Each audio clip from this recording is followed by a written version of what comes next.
Earthlings. How's everybody doing out there today? Welcome to the Tuesday edition of Burn It Down with Kim Brown. This is the safe space where we set oppression ablaze because we understand fundamentally on a very basic level that the way that the system is operating right now cannot continue in its present state. It must be burned down. It must be rebuilt. And it must be born anew. And I think we are the ones chosen to do exactly that kind of work. What's going on, everybody? Shout out to everyone that is already checking in with us, the Fire Fam in the chat. What's up, Cheryl? What's up, Lucretia? What's up, Shirley? What's up, Chuck Diesel? Come through, Schultzy. Come through, Lewis Kang in the house. I'm so grateful and appreciative that you guys are here. Shout out to Brenda, also checking in with us. So come on in here, guys. I don't know what they're doing out there in the world, but in this space, in the fire pit, we are absolutely still social distancing. We are still keeping on our masks indoors in public spaces. Because the government is not going to tell you that we are approaching a new sixth wave of COVID. It's a secret.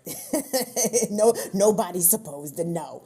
And the reason that they are not reporting the new infection data, the hospitalization data, the new death data like they was is because capitalism has decided that COVID is over. Oh, real quick, guys, would you like some more proof at how capitalism has decided that the pandemic has come to a cease? Well, yesterday was the last day that you could have obtained a free COVID vaccine or a free COVID booster. I happened to call my local CVS pharmacy just out of curiosity. Hey, CVS, what's going on? Yeah. How much that vaccine and that booster running? The CVS near me got the Pfizer. Would you like to know how much they are charging now for the COVID vaccine and for the booster? The CVS locally here told me $56. $56. So move accordingly out here, gang. Whether or not you was pro-jab or anti-jab, please be clear that the pandemic is not over. We are still experiencing all kinds of residual and I think new things coming with the pandemic because again, all the precautions are being lifted and the virus still continues to mutate and spread globally. So we should be excited. Our government has officially given up on us. So good luck out there, everybody. We're going to do the best that we can with what we got. All right, you guys, listen up. So we've got a great show for you today. We're going to be checking in some of our usual places that we like to visit here on Burn It Down with Kim Brown. Of course, you know, we are still riding high from the Amazon Labor Union's enormous victory on Friday. The Staten Island location voted to form the Amazon Labor Union, and shout out to Chris Smalls and that black-led effort up there in Staten Island. And we're going to be checking in with that in addition to Starbucks. Y'all, Amazon and Starbucks are a fur. They is big time scared out here that they are actually going to have to yield to some of their workers' demands. Oh my God, the horror. And Starbucks CEO had a very interesting analysis of the labor movement and the surging labor movement in the U.S. right now, and specifically how it pertains to his company. Let me just give you guys a little sneak preview here. Starbucks CEO is worth $4 billion. That is $4 billion, correct. And his company, along with Jeff Bezos and Amazon, along with a lot of other big companies, are shitting their pants because American workers are finally almost fed up. We're not quite there. We have not quite set the date for the general strike. So we're not quite fed up, but we're getting it. We are definitely getting there. The other thing I want us to talk about, obviously, has to do with the latest piece from the New York Magazine. One of, I guess, a two-part series, as it turns out, from this particular journalist who wrote about the BLM global network amassing $90 million in donations in 2020 and a very opaque, shall we say, leadership situation structure there and the ways that the monies were being distributed. Well, this latest piece in New York Mag is a little bit more sensationalized, I suppose, because it details about the mansion, the $6 million property purchased by BLM Global Network. And I just wanted to use it to point to an example, you guys, why we need to not only discredit those who are either misleading us or misusing our hard-earned working dollars in the form of donations to support organizations that we believe are trying to support the community. And when it becomes obvious that those organizations are no longer doing that, and it could be Black Lives Matter Global Network, it could be the NAACP, it could be a lot of organizations that are household names and very well branded in Black households. But I think we got to start moving away from that shit, guys. Or we have to start definitely supporting in more bigger ways, more on the ground, local, less mainstream organizations, okay? But emphasis on organizations. So we're going to get to that. But the first thing I wanted to begin with, guys, had to do with something that caught my eye on Twitter. Now, there is a guy, I follow some guys on Twitter, contrary to popular opinion. There are some men's opinions that I'll tolerate on occasion.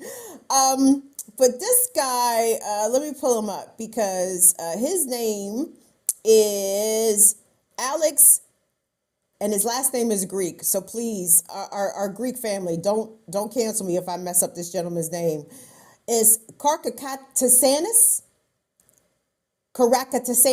Alex Karakatisanis. Sometimes I get the Greek names right. I'm not sure if that was one of those times. Well, Alec is a prolific tweeter, by the way. He authors amazing threads, and he is the founder and executive director of the Civil Rights Corps and author of the book called Usual Cruelty. And the reason why this particular thread, even though lots of his threads catch my attention, he posted this maybe a day ago. And I'm going to read you what the tweet started off with, and then I'm going to get into my story, because it says, there's a big scandal happening today in the Washington Post. The paper allowed the D.C. mayor to lie, quoted the lies as fact, and did nothing to tell readers that they were being lied to. Okay, and his thread goes on to pick apart a Washington Post story about how D.C. Mayor Muriel Bowser and D.C. Police Chief Robert Conti are coming before the D.C. City Council to ask for $30 million additional dollars for Metropolitan Police. $30 million. Mind you, Metropolitan Police already operates at a $530+ million budget already. $500 million already goes to the Metropolitan Police, and yet they claim that they need $30 million more. For why? What is the reason? What is the reason? So the reason why that thread caught my attention, because I had not seen the Post article, but I had seen a number of local TV packages addressing this exact issue and raising no relevant questions, but instead doing what apparently the Post reporters did, and that is to take the mayor's and the police chief's word as law, as in whatever they told the reporters, or whatever is it that the police chief Conti testified to in front of the city council. Journalists have just accepted that shit as fact, right? No challenging on these so-called facts or these statements made by the mayor and the police chief, but just like shaking their head and like, oh, okay, we didn't know that. And let me give you guys an example. Now, I pick on NBC Washington quite a bit because NBC Washington is the heritage station here in the DC area, at least for my household growing up. And generally, the quality of local news reporting in the DC area has fucking hit the basement. It is bad. It is bad. And maybe I was not as critical as a younger person, or perhaps I don't quite remember, but I don't remember the media just bending over like this to accommodate the police narrative of anything, but apparently that is the case. And I wanted to take a look, actually, if we could. This is a package. Again, this is a story that is happening right now in DC because the police chief and the mayor are trying to get more money for cops. But at the same time, woefully few dollars are being allocated for affordable housing. We are in a housing crisis here in DC. Woefully few dollars, comparatively speaking, are being allocated to rehouse our houseless people. However, lots of money is being spent to raise homeless encampments here in the district. But anyway, I wanted to get to the package. And I want you guys to find all the things wrong with it. There's going to be a quiz at the end of the show. And I need you to find 3 things in this package that have either been omitted, right? Questions never asked, or where are the factual empirical data stats to back up what the mayor and the police chief have alleged, more so beyond than just they said so. So let's take a look at this package. I think this is Paul Wagner was the reporter. This is a clip from NBC Washington about DC trying to get more money to the Metropolitan Police. DC Police Chief Robert Conti sounded the alarm on the current staffing levels of the police department, telling council members today that it's now taking an additional 90 seconds to get help to emergency calls. And as Conti put it, that's a minute and a half for people to wait for help to arrive and a minute and a half for a suspect to get away. In a virtual hearing before the City Council's Public Safety Committee, Chief Conti defended the mayor's budget of $532 million. A 3% increase, and told council members in order to attract and retain new recruits, he needs to offer signing bonuses, take-home cars, and money for tuition.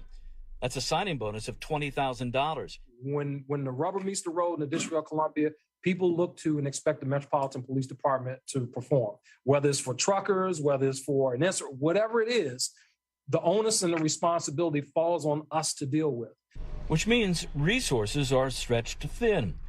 Right now, the department has 3,552 officers, which includes recruits, and the force will not be up to its authorized strength of 3,800 officers until 2028, with the goal of 4,000 officers not coming until 2031. In the district, Paul Wagner, News 4.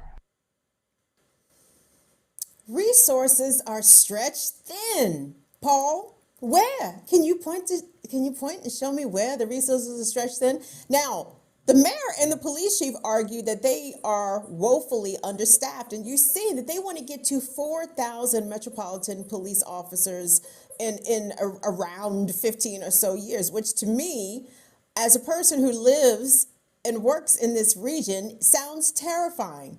Now, one thing that Alec K, I'm not going to even attempt bruh's last name again. Shout out to all the Greek massive out here. I'm not fucking up these names on purpose. But Alec pointed out to the fact that DC has more police per capita than any other city. And I had to take a quick examination of that statistic. But, for example, there are around 36,000 sworn NYPD officers, right? So you comparatively speaking, there's a big drop off in the amount of officers DC has compared to New York City. But the difference is how Alec came up with the per capita number. He's talking about total law enforcement agencies within this city. So when you add up the fact that there's DEA, FBI, ATF, fucking CIA, the motherfucking Department of Labor got their own police. I mean, it's outrageous. So yes, I think a case can absolutely be made that there are many more police here per capita relative to DC size, which is about 650,000 population, give or take. So yeah, per capita, there's a shit ton of police here. But speaking specifically about Metropolitan Police, so one thing Robert Conti said that was right was that when it comes to protests and demonstrations and marches and all that, yes, that is Metropolitan Police stepping in and doing that by and large, right? When these rolling protests take over different quadrants of the city, it's usually DC police that are doing the escorting. But let me explain, like, they ain't doing nothing but following behind people walking. Like, I'm sure that's a easy overtime gig for the cops. Not to the tune of 30 million worth, though. right? And the argument that Mayor Bowser and Chief Conte, again, continue to make is that crime is so much higher now. Now we're dealing with so much crime that it requires this amount of increased funding. And let's talk about that benefits package. Chuck Diesel, you hear that shit? You may have to go be a cop out here, dog. They offering $20,000, or at least proposing to offer $20,000 signing bonuses, fully paid tuition, take home car. They giving orders to the cops of all people. When the children and the unhoused and the people who live in this city who are lacking proper access to health care, and affordable rent.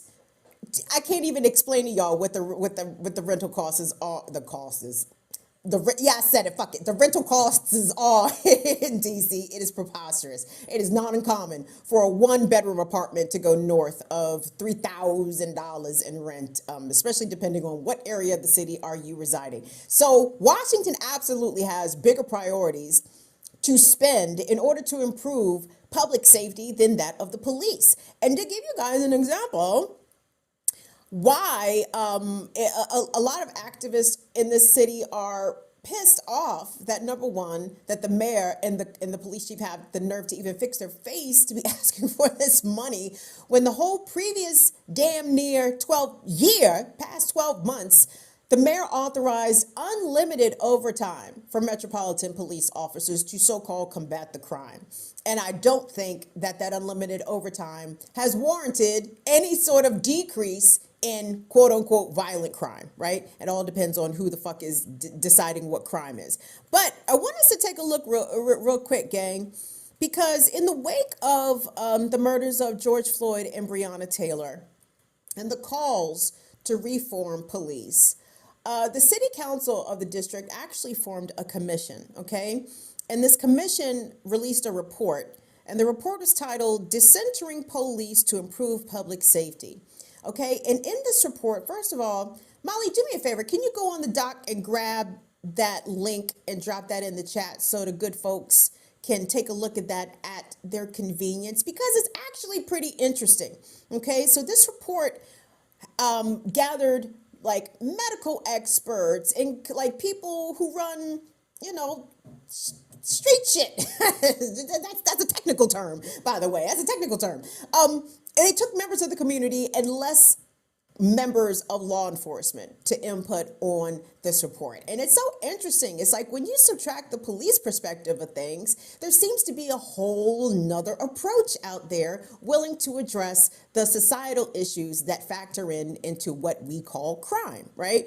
And like I said, I want you to, if you guys get a chance to read this report, it goes off in the beginning, doing a pretty good job of articulating the history of how policing even came to be specifically in the district. And shocker, shocker, Washington, D.C. enacted black codes because, you just can't have niggas walking around free and shit without somebody inquiring as to what the fuck they were doing and did they have permission from white people to be out there doing that, right? This is very important. Huge element of American policing. You got to keep niggas in check at all times. But I want to read a portion of this for you guys that I found particularly interesting, and shame on them for putting this shit in 8-point font.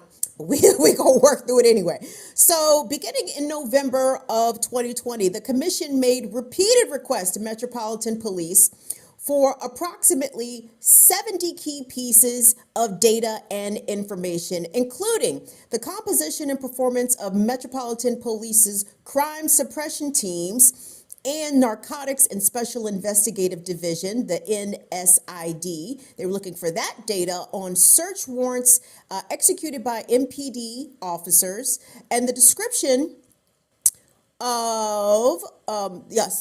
of these searches and the most recent use of force data, and they wanted to know more about pre-service and in-service training and at school campuses, among with other arrest data.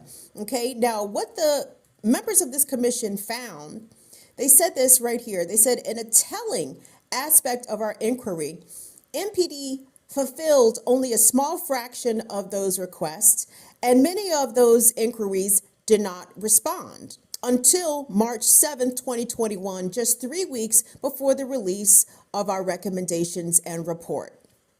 So it is impossible. Again, let me just reiterate, like, you guys, please tell a friend to tell another friend. Like, there is no such thing as police reform and police accountability. Really quick, the suggestions and the recommendations of this report commissioned by the District of Columbia indicates that if you spend more money on after school activities, you spend more money creating affordable housing, you spend more money on providing access to the arts, you spend more money addressing mental health issues among young people, you actually will find that the rates of quote unquote crime tend to go down. Okay, there has been no correlation that indicates that increasing spending on police results in a decrease of crime. It absolutely does not result in a decrease in poverty. And we all know that poverty is the driving force behind why people will do things for survival.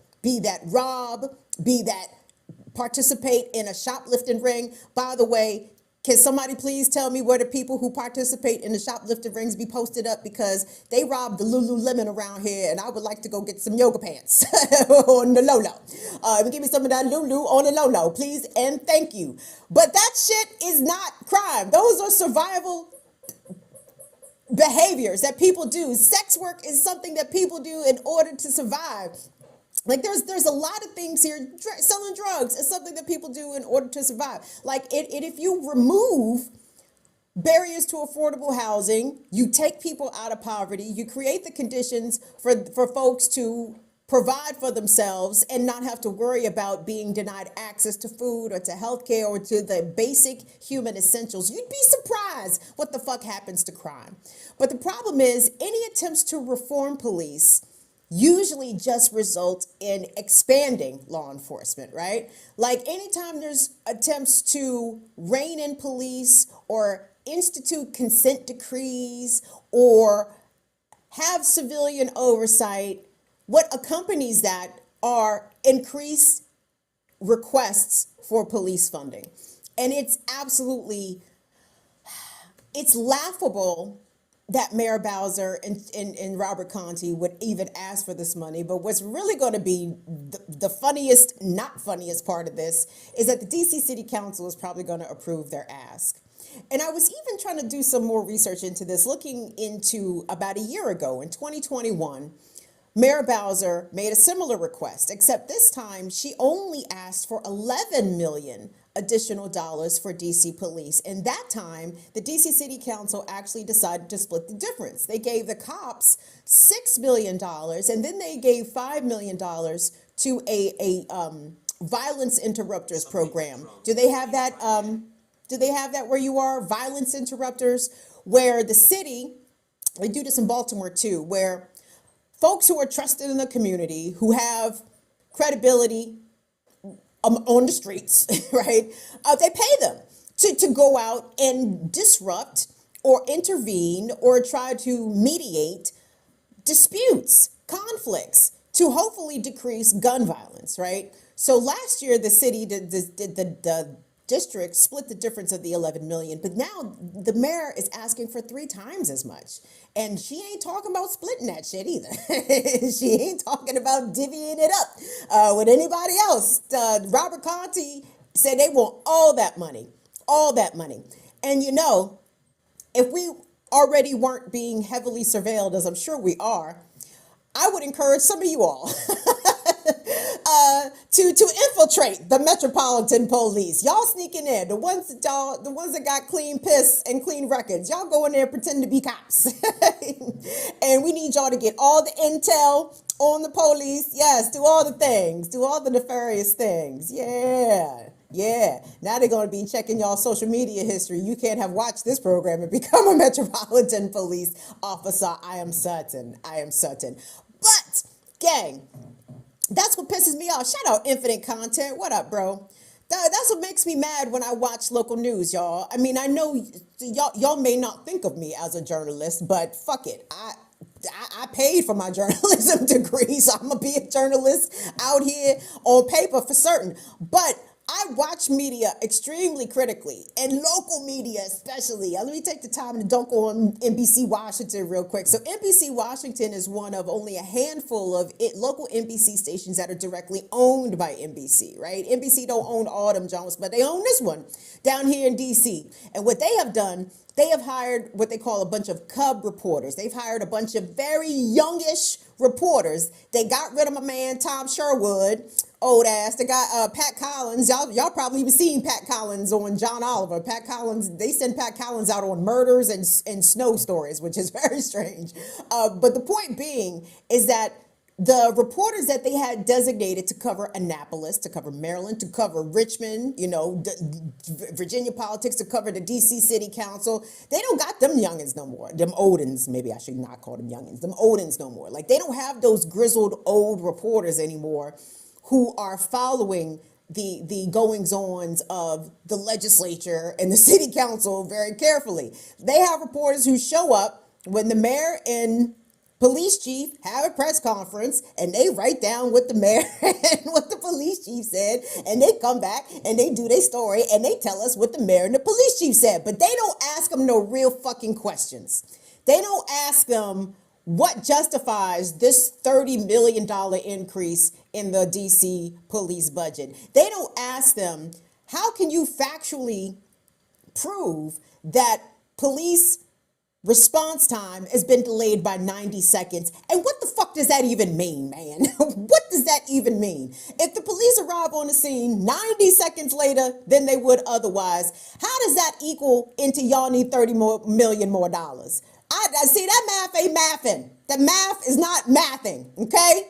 And I'm not no economics major, but bitch, I can count, okay? Let's be clear. Infinite Content says, a parallel to this is that the only thing that will happen, and that's right, come on, Infinite Content, is that you build more jails and more jails will be filled up.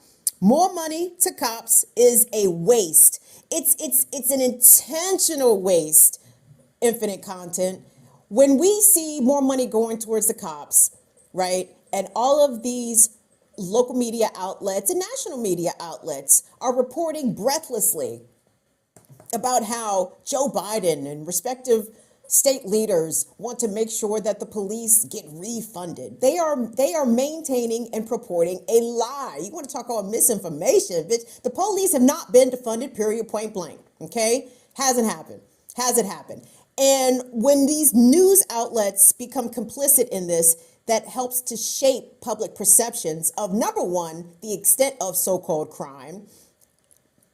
Number two, the role in which police actually play in reducing those levels of so-called crime. And the takeaway is that it's only police, and it's only more money for policing and for jails that can bring this problem or address these problems. And all the people who study public health say that that's bullshit. But the United States is such a police state. These are things that we are intentionally unwilling to try. Increasing money for education is seen as a waste. Giving kids free public lunches or free breakfast or free food, period, is viewed as a waste. Giving parents child tax care credits is viewed as a waste. Free community college is viewed as a waste. Universal health care is viewed as a... The waste is that we are wasting our time. I'm ready to set the date for the general strike. I'm just trying to figure out how can we agree on this? Like, how do we agree on a date? I think enough people would be down for the general strike. It's just how do you get enough people to agree on a date? And I think the way that you get the conservatives, the racist conservatives, to participate in a general strike organized by the left is that you tell them that Obama, Biden, and Hillary said that they had to go to work on that day. No. They said that you have to go to work today. And they're, of course, going to be obstinate and not go to work. So we can trick them into being part of our action on that day. So let's do that, guys. Let's do that. Come on, Pranay. Come through, Nawadi. What's going on, Obi? Oh, Big Pun is in the house. That means David Silberg's in the building. The only Big Pun around here, besides Christopher Rios, of course, but our own local Big Pun is, of course, David Silberg. I don't see David Silberg. I'm assuming he's going to pop up here in this chat real quick. But guys, yes, be sure to check the media when they say shit like that. Don't be afraid to tweet them Bammers and ask them, what? 90 seconds? Where is this documented at? Who is in charge of these statistics? Some of this information, as you guys see, the police are not even willing to part with as part of reports that go towards legislative governing bodies. The police are above reproach. They are beyond accountability. And that is the absolute, well, one of the major reasons why they need to be defunded and eventually abolished. Because they don't answer to nobody, and that's a big fucking problem. Real quick, gang, if you have not already hit the thumbs up on the video, could you do that for us? Please hit like. If you're not already subscribed to the channel, please join us over here at Burn It Down with Kim Brown. Shout out to everyone that's watching us on Twitter, on Periscope. Follow us at Burn It Down KB. Shout out to Northern Witch over there on the Twitch, BIDWKB. We are also BIDWKB on Instagram as well. I'm trying to do a little bit more TikToking, gang. Please be patient with your auntie. Sometimes auntie has a hard time working the internets. And for all y'all mamas out there, the reason why y'all so good at the internet is because y'all got kids. And your children have dragged you, kicking and screaming, into the 21st century with all the social media shit. Meanwhile, I would be on Facebook like a real auntie, except Facebook is just, no. Facebook. And shout out to Facebook, by the way. I don't mean to talk shit about Facebook. Shout out to Patrick S. Thank you so much, Patrick S., for your support on Facebook. And someone actually ran us some bucks. I will shout out that person a little bit in a second when I'm able to pull them up. Who just ran us some more bucks? Look at y'all. Come through, Jose. Thank you so much, Jose, so much for your support. We appreciate seeing new names and faces amongst our Fire fam. And if you want to also continue to support us, you can do so easily at patreon.com/BIDWKB. You can still get the 15% off annual memberships, but if you go to patreon.com/BIDWKB and sign up to become a new patron, depending on the tier, you could get a nice little piece of swaggage to go along with your patronage. That could range from one of our cool stickers to a coffee mug to a t-shirt, long or short sleeve, and we have some hoodies too. My hoodie is coming. I finally ordered a hoodie because, you know, we had Washington Gas was kicking my ass this winter, so I had to wait before I could order my own hoodie. But the hoodie is coming forward, and I can't wait to model it for you guys. And hopefully, you guys would like to pick up a piece of BIDWKB merch in order to continue to support us ongoing. Okay, guys, I wanted to move along to our main story today. And again, this is almost, I don't want to get caught up too much in the weeds about the specifics of the monies, even though the specifics of the monies is important. So let's back it up. If you could pop up B1 for me, Tunde. So this was reported late 21, early 22, and it raised eyebrows and concerns and sparked a bit of a rebellion amongst some of the local chapters of the Black Lives Matter movement, right? The Black Lives Matter global network. And the fact that we have to so carefully parse out who the fuck we're talking about just goes to show you how grand opening and grand closing some motherfuckers done fucked up this aspect of this movement, right? Now, let me be clear.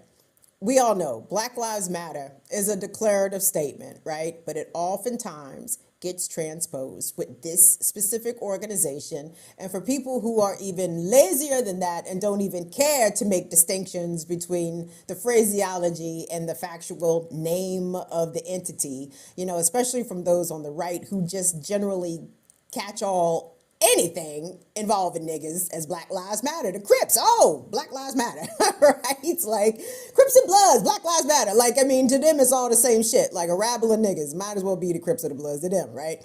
But the problem with the BLM GN has to do again with a lack of accountability and folks who don't think that they are beholden to those whom support them. Okay, let me guys just tell you, I have no idea what this channel is going to be. I know what I would like it to be, but I know that at the end of the day, we have to stay true to y'all. Okay, like we wouldn't be here without y'all, and we certainly won't grow without y'all. So I do feel as though, I mean, y'all don't tell me what to do, but let's just be clear about that. But I care what you think, and if y'all have criticisms of the way we do things here, I'm interested in hearing that at all times. And y'all haven't even gave me $90 million fucking dollars. Like, so imagine people run you 90 million. You'd be like, ignore, no, mute. Like, come on, that doesn't even make any sense. So $90 million was raised in 1 year by the Black Lives Matter Global Network. 2020 obviously was a flashpoint year for people largely caring about Black people being victims of police violence, right? And not to say that we didn't care before, we absolutely did. It's just that the atrocities of George Floyd and Breonna Taylor were just so much to bear. And the misfortune that organizers, I think, had is that BLM already had such strong branding off the backs of what happened in Ferguson with Mike Brown, off the backs of what happened with Trayvon Martin down in Florida, and countless other people who were senselessly murdered either by the state or people acting in an extrajudicial capacity, murdering Black people for no reason. And so BLM got a lot of the runoff, like, oh, well, and I think, some of that, and again, I'm gonna be curious how much money came from where, right? I'm sure some of it came from members of the Black community, but 90 million, that sounds like a lot of white liberal guilt money. That sounds like white folks feeling very bad that they talked bad about Tanisha when she was trying to apply for that promotion. I don't think Tanisha's a right fit. But when Black Lives Matter came on the scene, they ran them $150 because they felt bad that they kept Tanisha out of her well-deserved promotion. So I think that a lot of that was a lot of white liberal guilt money.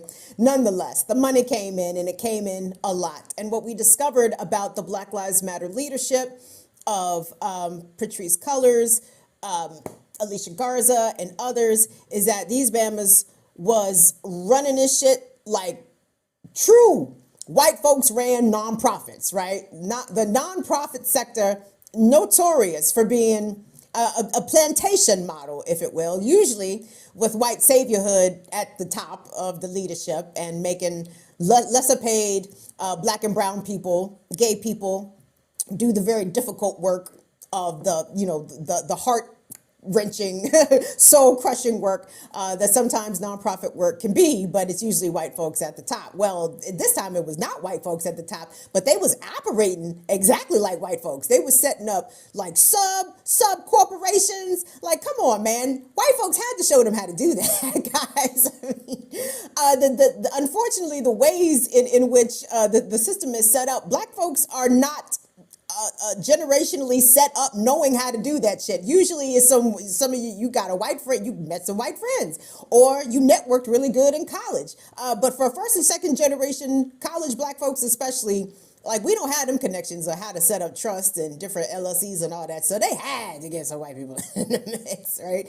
And then they started redistributing that money amongst themselves, okay? Now, the BLM-GN has defended themselves in saying that especially in the last year, that they took a quarter of their donations and redistributed to some of their local chapters, which I guess is true, but this is after, I think the number, they called themselves the BLM 10, one of which was the local chapter here in DC, DMV Black Lives, was one of the signatories to the letter to the national organization, basically saying that y'all are being real fucking shady with all this money. Y'all are fundraising off of the names and murders of fallen Black folks taken from us by the state, and y'all on some shady shit. So that forced them into some modicum of transparency, right? But this latest thing, it's it's weird. And let me shout out Luke Kang for tagging me on Patrice Color's response, which we are going to get to in a moment. But go ahead and pop up that beat to Tunde. So this is from the same reporter who initially broke the $90 million donation story from Black Lives Matter. And he's back. Follow-up. What the follow-up? Sean Campbell is the author. And the headline reads, Black Lives Matter secretly bought a $6 million house. Now that sounds pretty sensational on its face. And I would agree that it is absolutely sensational. Because as Sean reports here, that a lot of how they, this house that they bought was in the Valley. Now, Californians make me aware of why that is significant. But the house is well stocked. It has an indoor pool. It has, I believe, 6 bedrooms, 6 bathrooms. It's really nice. For $6 million, it better be nice. And the response that Patrice Cullors gave on Instagram, and I'm going to read it to you guys, or at least read a portion of it to you, because obviously she defended this and said that this was a space that was supposed to be allocated for creators, for people to recharge. Let me read this. This is directly from Patrice Cullors on her Instagram. It says, yesterday's article in the New York Magazine is such a despicable abuse of a platform that is intended to provide truthful information to the public. Journalism is supposed to mitigate harm and inform our communities. That fact that a reputable publication would allow a reporter with a proven and very public bias against me and other Black leaders to write a piece filled with misinformation, innuendo, and incendiary opinions is disheartening and unacceptable. To clarify again, the property the reporter addressed was purchased in 2020 as a space where those within the Black Lives Matter Global Network Foundation and broader movement community could work, create content, host meetings, and foster creativity. Can you get to the Valley on the bus? Fire fam, I'm curious. If it's a space for the community, is it accessible to public transportation, or you got to have a car to get to the Valley? Make me understand. Although I cannot speak now to how the Black Lives Matter Global Network Foundation uses the property currently, as I left the organization last year in May, it was purchased to be a safe space for Black people in the community. Now, gang, we have discussed here many times at the extent of the unhoused communities in and around Los Angeles, right? Like, we've talked about this a lot. And I'm sure the $6 million house is lovely. I'm sure it's beautiful. But $6 million would go a long way to literally reforming the lives and reshaping the lives of people who are living on the streets right now in the Valley. Maybe not in the Valley, but in the rough side of the Valley, wherever that may be. And it's this kinds of shit that I think that we need to stop, take a step back, and be like, hey, it is okay to say that certain organizations or even certain individuals, and again, I don't know Patrice Cullors personally, I've never met her, I don't know any of the people, I don't know if they nice people or not, but they move real funny out here in the light in the name of Black lives, under the banner of murdered Black people, right? This is how so many of their donations and the way that they're able to fund themselves has been gotten. They have fundraised off the names of dead Black people, off the legacies and horrific murders of dead Black people, okay?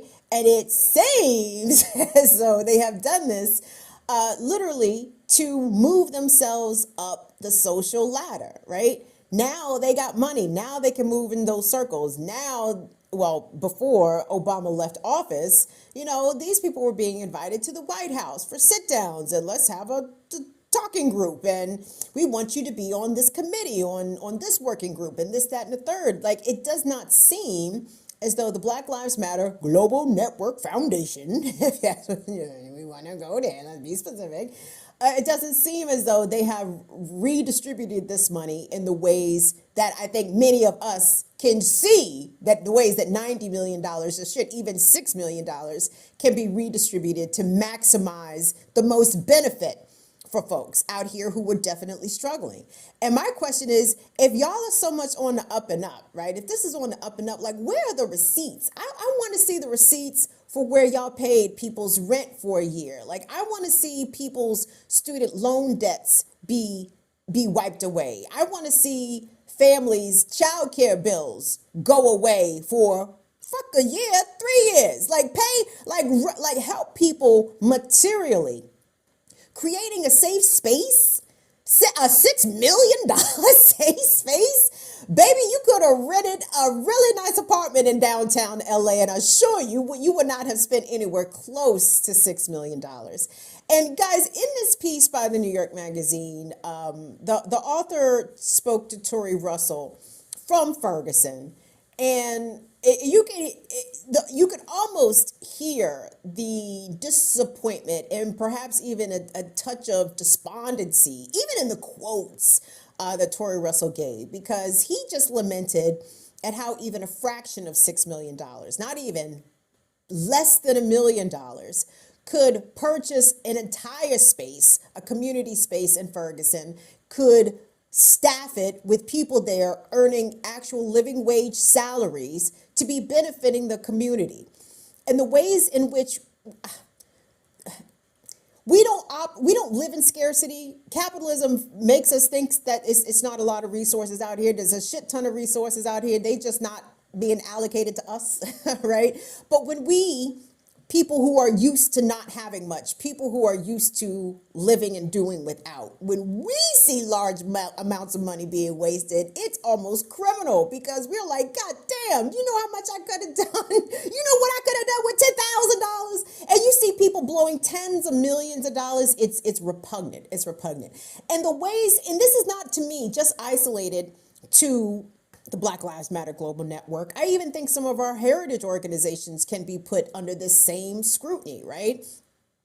Was it you, Luke Hang, or was it somebody else I saw? Somebody was laying in on the NAACP, and I was nodding my head like, yeah, yeah. The legal fund, perhaps notwithstanding. I don't know what the NAACP is about nowadays. What y'all tell me? What's the NAACP working on? So let me say a very local example. Okay, so as we have discussed here on the show, Baltimore State's Attorney Marilyn Mosby is under federal indictment. Those details continue to emerge, boys and girls and non-binaries. As soon as there is some resolution on that story, we will be ready to update you, but it's already been some mess, some mess. But part of the mess, right, is the Baltimore head of the NAACP, a gentleman named Kobe Little, has been unapologetic in his support for Marilyn Mosby and goes out, shows up at her press conferences, you know what I'm saying? He got signs and shit. It's like, nigga, calm down, calm down. You know her job is to put people in jail, right? We need you to tamp down some of that enthusiasm for her job. Just a little bit there, Mr. Little. But shout out to Lisa Snowden. Lisa Snowden points this out all the time, and you would be doing yourself a ginormous favor if you were to follow at Lisa McCraig on Twitter. Lisa talks shit, righteous and legitimate, justified shit about the NAACP leadership in Baltimore, because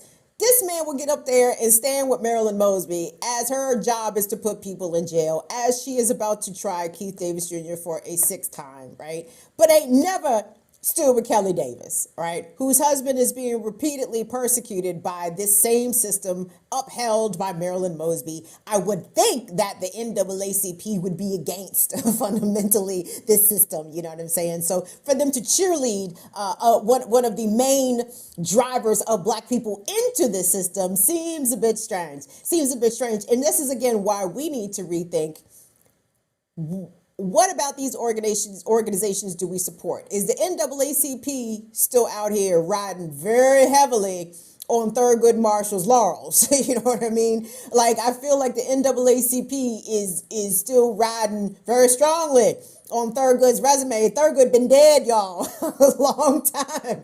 Thurgood Marshall been dead 30 years, okay? And he ain't worked for the NAACP for like 50 and 60, 70 years. So y'all need to do something else. Y'all need to find you a new Thurgood. And I think there could be some debate about whether or not Sherilyn Ifill is that Thurgood.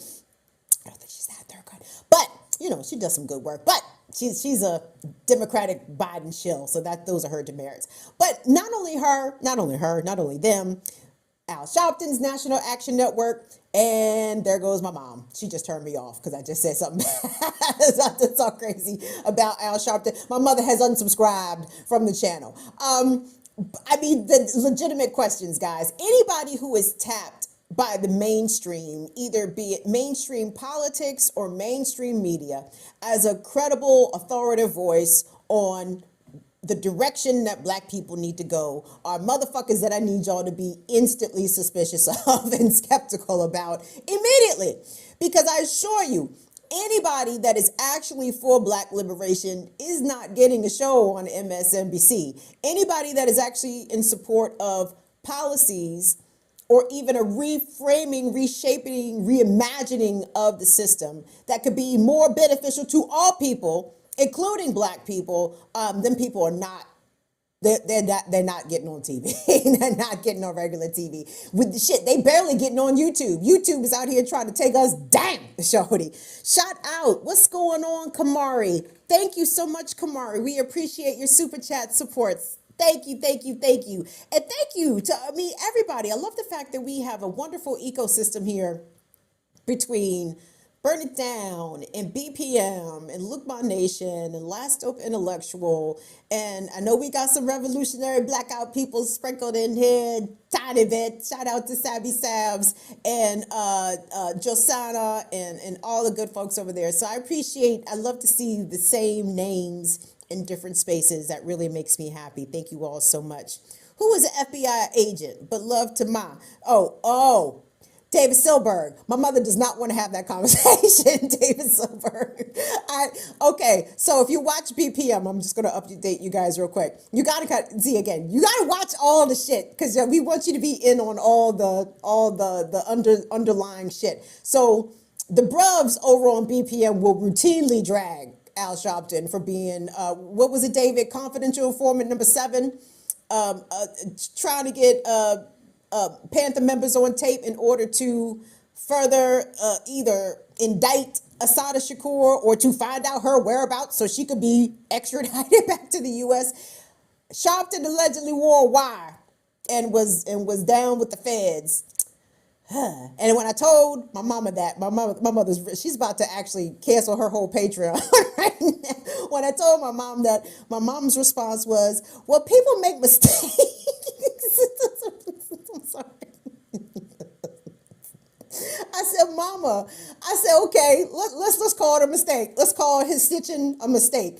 Is people supposed to work with him after that? Are you supposed to just, be strategizing with Al Sharpton after you find out he was a whole ass informant? Well, people make mistakes. Anyway, I'm sorry. I'm sorry. I could not miss that opportunity. But folks, if they're on CNN or MSNBC or being invited to the Democratic Leadership Roundtable to discuss police reform and police accountability, nope, you got to turn them off. And you got to tell everybody in your circle, no, we can't be down with these people no more, man. Truthfully, guys, it's the organizations that are small that are most likely going to maximize your bang for your buck in terms of donations. If you are out here literally giving your hard-earned money to folks, which I do also, by the way, and when you guys send us stuff, no bullshit. I mean, we redistribute some of the donations to either other organizations doing real shit out in the streets or to independent journalists whose work that we support. So, guys, I want just to reiterate that as well. But we just cannot be out here endorsing and supporting with our funds willy-nilly well-branded organizations. We need to see them receipts. We need to see what is your most recent work. And unfortunately, it is a case of what have you done for me lately. We appreciate the NAACP going hard on Brown versus Board of Education in 1954 and related, not only Supreme Court related cases, but Thurgood Marshall was going all over this country fighting the state and fighting segregation and all that. But, you know, 2022, what to do in 2022. So there's that. Real quick, guys, do us a favor. If you're not already subscribed to the channel, take a moment to subscribe. Oh, good. Okay, I think we can get us out of here relatively on time. Pop up C1 at your convenience, Tunde. So, guys, I am still honestly riding high from that Amazon victory in Staten Island. It's a huge deal. And listen, if you up in New York, I need y'all to keep eyes on Chris Smalls at all times out here, all times. And I'm not even saying that flippantly. I be worried about the safety of those people who challenge power, right? And Chris was targeted by Amazon, smeared by Amazon, discredited by Amazon, fired by Amazon. And I can even only imagine the extent of the dirty tricks that this company did to target this man specifically, and yet he prevailed.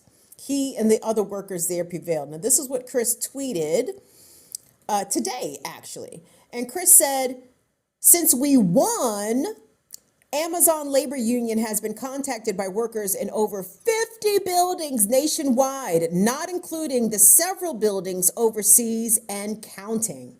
Y'all, this is the domino, right? This was the first one to fall, and I am very confident that the Amazon Labor Union is going to quickly grow and get more warehouses as part of their orbit. And I checked earlier today, let me check again, because there was nothing posted, let me just say that, from Big Mike in terms of the second unionization vote happening down in Bessemer. Let me just check it real quick, because I will check the shit in real time, because if news breaks, I'm here for it.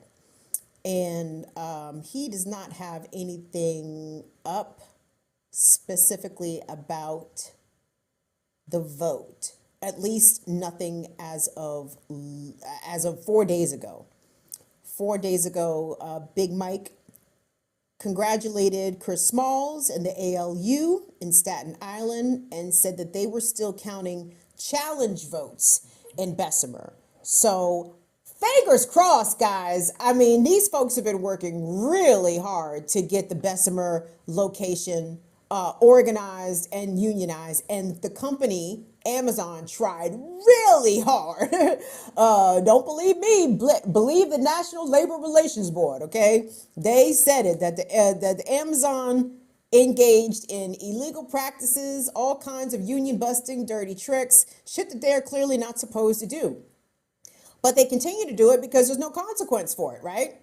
I'm sorry, do you think the national, listen, all these federal agencies in DC got a fucking law enforcement agency except the National Labor Relations Board. Isn't that ironic? The main motherfuckers who need to be out here arresting people for crimes against workers and in the environment and humanity. Of course, the National Labor Relations Board don't have no goddamn arrest powers. That would make too much sense. Imagine them rolling up on Jeff Bezos and putting that nigga in handcuffs. Wouldn't that be glorious? Yes, yes, yes, yes. But the other part about this, Amazon obviously scared shitless that workers are going to unionize and demand some of Jeff Bezos's many, many billions. Jeff Bezos is terrified. You got to go hide in his penis starship and blast off so y'all can't get his billions. All y'all greedy asses. What y'all want? Living wages and shit? Fuck you think Jeff Bezos is, man? Jeff Bezos ain't got billions for that. He got billions for other shit. But it's not just Amazon. Starbucks is out here terrified. And let me pop this up for y'all because there was a victory on Friday as well, coming out of New York. This was courtesy of More Perfect Union. C2 at your convenience there, Tunde. This was breaking news as of Friday. It got a little bit overshadowed by the Amazon news, but this is still a BFD nonetheless. Breaking: Starbucks workers at the roastery in New York City have just organized. Yes, have just won their election. They became the first unionized Starbucks in New York City after the worker that tried to organize 6 stores there was fired in 2006. That is a big deal. The first unionized Starbucks in New York. And according to that tweet, that location has been trying, or at least 6 Starbucks in the New York City area have been trying to unionize there since at least 2006. So this is almost a victory, 15 years in the making, not to be left out of the union celebration. Shout out to the Starbucks Workers Union as well. But Starbucks is, like I said, a little paranoid here, because that makes now 10 stores in a very short amount of time, by the way. The first stores in Buffalo fell. I'm going to say fell. They fell in a good way, though. I want to say, when was that, guys? Not even 3 months ago. Was that January? I don't think it was 2021. I actually think it was this year. You know, my stoner brain doesn't allow me to recall dates accurately, so I rely on the goodwill of others to help me remember. So we had the first stores in Buffalo become unionized a short time ago, and here we are already up at number 10. But Starbucks is concerned. Now, I want to play this clip for you. This was posted to the Starbucks Workers United Twitter page, and they retweeted it. So I took that as a signal that they felt that this was credible, because it was posted by an anonymous account, and the account is called at Throwaway Siren. But the person who sent this tweet, along with it's a video, but it's audio. And they sent the tweet, and it says, this might interest you. I was a store manager in the Atlanta area, and this video is from our, quote, labor training that we had before I left the company, AKA union busting. Now, this is a not dated piece of audio. It's not specific as to whom is speaking. And the reason that I'm playing it for you is because the Starbucks Workers Union put it on their Twitter feed. So I took that as a sign that this is perhaps credible, and even more so authentic. So I just like you guys to hear this. So this is allegedly part of a Starbucks labor training that was played for store management out of the Atlanta, Georgia area. Let's take a listen to that. And you know with some degree of certainty that those prospective partners would vote against the union, then you might want to accelerate the onboarding process, because part of the petition process is identifying who's eligible to vote. And if, you know, from a company perspective, we want as many people who we are confident would vote against the union. We want those folks eligible to vote. So only to the extent that you're confident that those people would vote against it and they're already in the pipeline, then I would encourage you to accelerate the onboarding process. But I'm not telling you to go out and try to stack the deck by hiring a bunch of people for that purpose. I'm not saying that, but if you've already got people on the way in and you think they would vote no, I would encourage you to get them in quickly if you face a petition. Yeah, so if there are people that you're considering hiring and somehow they give you the impression that they would not support a union, yeah, bring them on first, onboard them first, get them in the pipeline, get them in the door so they can vote against all this silly unionization. I can only imagine what the store managers, the district managers, the regional managers, like what the fuck is corporate telling y'all, man? Like, y'all better stop these motherfucking unions or else. Or else what? They might have to pay management too? I mean, I don't know. But Starbucks, listen, y'all, Starbucks, their union busting tactics, well documented. captive audience meeting, same shit as in Amazon, anti-union propaganda, making it so that people can, or even potential employees or people that are already there on the job cannot ask questions about the union. I mean, they are doing this crazy shit. If you could pop up C4 for me, Tunde. So one of the stores that is actually supposed to vote today, I believe in Scottsdale, fired one of their longtime employees, and this young woman was also a union organizer. And she tweeted this, I believe, yesterday. Her name is Layla Dalton. Shout out to Quaker Socialists. Quaker Socialists tagged me on this. I'm like, I'm already on it, Quaker Socialists. I'm already on it.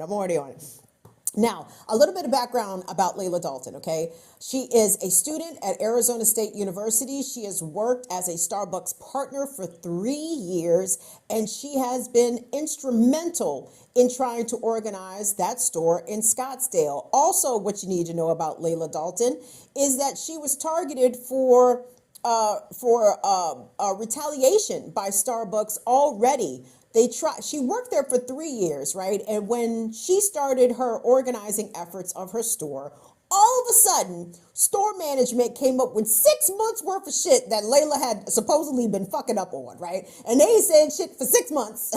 But as soon as Layla had the audacity to try to organize her coworkers, oh, well, Layla, you have been fucking up here, and here. And they tried to get her to quit, right? They tried to get her to quit. She refused to quit. And in fact, Starbucks was reprimanded by the National Labor Relations Board for retaliating against her. But Starbucks couldn't go out like no suckers. They had to go for the gusto. So they went ahead and fired Layla, which is, by the way, illegal. You're not supposed to do that. And what we're finding, guys, is that there's a lot of shit that these companies and these corporations are not supposed to do, and yet here they are doing it. Very plainly, very openly, very blatantly, very much for all of us to see. And do we see any sort of consequence happening to them? No. Because we are not supposed to be able to organize and form labor unions, okay?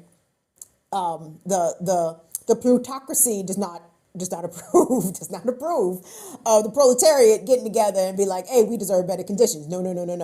And of course, the federal government is an arm of the plutocracy, right? They basically uphold the whims and the wills of the elites. And the elites said, we don't want workers organizing, and we will do all the necessary things that we can in order to stop that. And just to give you an idea of that sentiment, it's going to be C5 there, Tunde. This clip is going to be of Starbucks CEO Howard Schultz. And this clip was made at a town meeting. And of course, shout out again to More Perfect Union for the outstanding reporting. If you're not already following More Perfect Union, guys, you need to be following them because they are on top of the American labor movement big time. So this is what the tweet reads. Breaking. In a town hall meeting, Starbucks CEO Howard Schultz just told workers that Starbucks is, quote, being assaulted in many ways by the threat of unionization, end quote. Schultz also referred to the Starbucks Workers Union as a, quote, outside organization trying to take out people. So the one thing that you guys need to know before we play this clip is that Howard Schultz is worth $4 billion. Let's hear from Howard Schultz. Now, here's where it gets a little sensitive because I've been coached a little bit, but I do want to talk about something pretty serious. We can't ignore what is happening in the country as it relates to companies throughout the country being assaulted in many ways by the threat of unionization. Companies around the country are being assaulted by the threat of unionization. You mean a little bit of that bottom line might get taken away, meaning that Howard Schultz might not be able to make $30 million this year, guys. He might just have to settle for 10. It's ridiculous. The ways in which the elites are literally framing it up as though workers who have the audacity to organize and unionize for better conditions, and again, look around the country, guys, as though these people are somehow the enemies of democracy, right? And I guess in the American form of democracy, which is basically semi-representative capitalism, maybe that is an affront to democracy in the ways that America interprets democracy. But this needs to be a big red blinking flag. Big, big, big.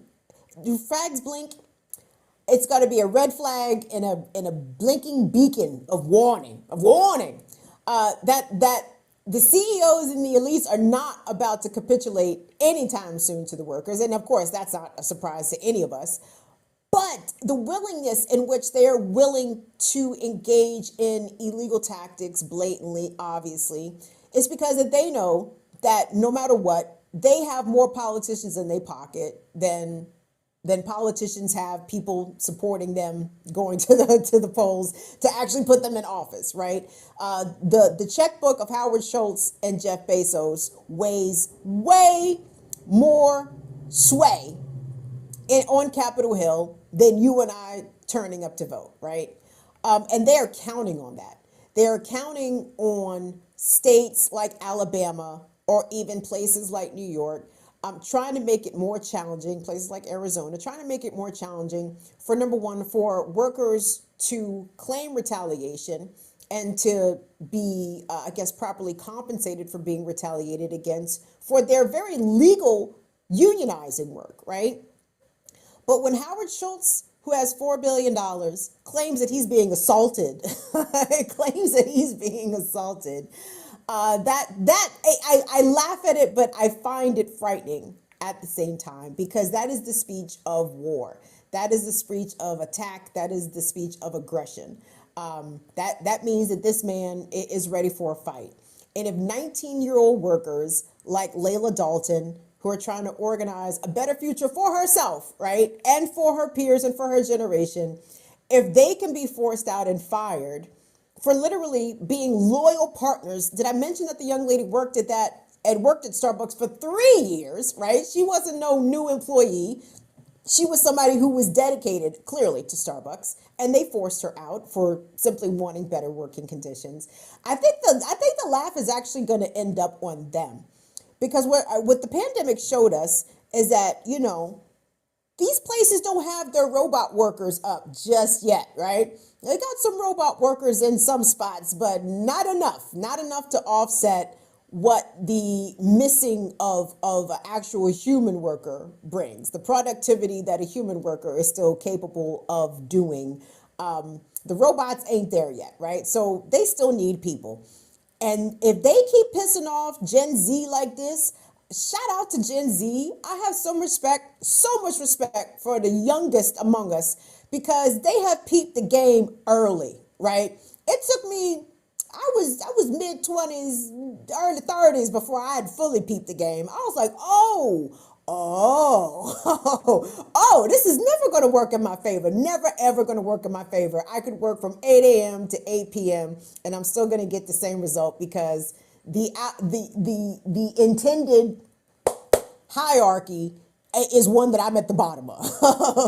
And I got to kiss way too much ass to get to the top, man. That shit sounds exhausting. Anyway, Gen Z ain't with the shits, and they ain't with the shits early on. And if these companies don't recognize very soon and very quickly the importance of creating very fair working conditions and equal splits of profits with their workers, they're not going to have a workforce, right? They're the same problems that we are encountering right now with these companies and local businesses crying that they can't find nobody to work. Bitch, ain't nobody ever gonna come back. Ain't nobody coming back to work. Gen Z ain't here for it, baby. Gen Z said, nope.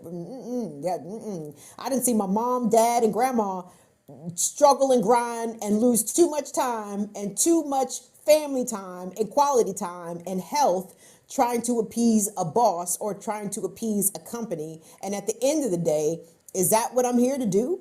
Is that all my life? Is that the meaning of it? The sum parts of it? I get to have a family in between going and coming from to work? No. But the fix has been in. Come through. Kenny, you already know. The fix has been in, right? But anyway, I'm a sign off. I'm a log off because, wait a minute. Hold on, Anna Hart. I see you. Anna, it is 6:15. I'm going to call you at 7 o'clock. 7 o'clock. So there's what we're doing real quick, y'all. That's the show. But just really quick for everyone who is a member of the Fire Fam. So y'all know, I think y'all know that I am disabled. If you are a Patreon member, I have shared my disability with y'all. Let me just say this real quick. I was really pissed off the other day when somebody in the chat, I'm not going to say who, and I know who it was, not in this chat, a different chat, somebody in the chat had the audacity to say, has Kim ever talked about her disability? And the motherfucker put it in air quotes. Now, nigger. Okay, let me explain. Like, if people tell you that they are disabled, I know people think that disabled folks are just trying to get attention, or people are not really disabled, or you don't look disabled, or a myriad of things to sort of discount your fucking lived experience as a disabled person. I'm not here for that shit, guys. I am not looking for attention. Clearly, I'm not looking for attention because I don't get into the shit all the time for a very specific reason that I'm not about to get into right now. But I will get into it next Monday. Come hang out with me and Anna Hart. We're doing a Fire Fam disabled support group. And even if you're not disabled, you need to come and sit on this shit any fucking way, because disability is something, and I'm not wishing this on anybody. This is just a fact of fucking life. Whether or not you are currently dealing with a disability, there's a very good chance that either you will experience one because of either age, disease, or catastrophe, or you will be disabled adjacent, meaning someone in your life will become disabled. Your elderly parent, your child might be born with a disability. It is important that we talk about inaccessibility and ableism in our society, because it is coming for you. Whether or not you think it is or you don't think it is either for you or someone very close to you. So we are having a Fire Fam support group next week on Zoom, Monday, April 11th. Anna's already great at this. So we're probably going to do this at 5 o'clock. Yes, Anna, look at Anna with all the details. Please contact me, Kim. Yes, I am Kim. Please contact Kim if you are interested. This group is for disabled people, and it is a safe space. Yes, so it's going to be a cameras off situation. We're not going to be, this is not going to be broadcast at all. Like, this is just for us to rap and shoot the shit. Now, I'm probably going to have my camera on, but, you know, whatever. Y'all can do whatever y'all want. So we're going to put something on Patreon about it. And if you're not a patron and you want to participate, shoot me an email and I will make sure that you get the link. So, oh, Dave Gamandi, seen the shit. Dave Gamandi. Listen, Dave, you're my mans. You see somebody, listen, that's what I really need y'all to do, period, point blank, and in every single aspect of your lives. Like, as much as we check sexism and racism, I need y'all to add ableism to that shit, dog. Even if that's not you specifically, and you see motherfuckers popping off on some ableist shit, check that shit. That shit is not cute, okay? That shit is not cute, and it needs to be rendered unacceptable. Are we gonna start bringing back R-word jokes? Remember back in the day, the way people used to make fun of deaf people, just arbitrarily throwing their hands in the air and making any sort of thing? Like, I mean, you understand? Like, there is a respectability component to this, but it is more than that. To me, it's a decency thing. It is a decency thing. If you want to make fun of disabled people, that makes you the piece of shit. Anyway, so that's part of our mission. So anyway, join us tomorrow, Black Power Media, the Remix Morning Show, Tuesday morning, 8 a.m. And join us for our Fire Fam Disability Chat next Monday. We will post more details about that on Patreon. Guys, please don't forget, COVID is out here jumping on people. The U.S. government does not want you to know, but it is absolutely jumping on people. So please do what you need to do in order to protect yourself, your household, your family, your community. On behalf of Tunde and Molly, we will see you guys back here on Friday. Thank you, guys. See you later. Bye-bye.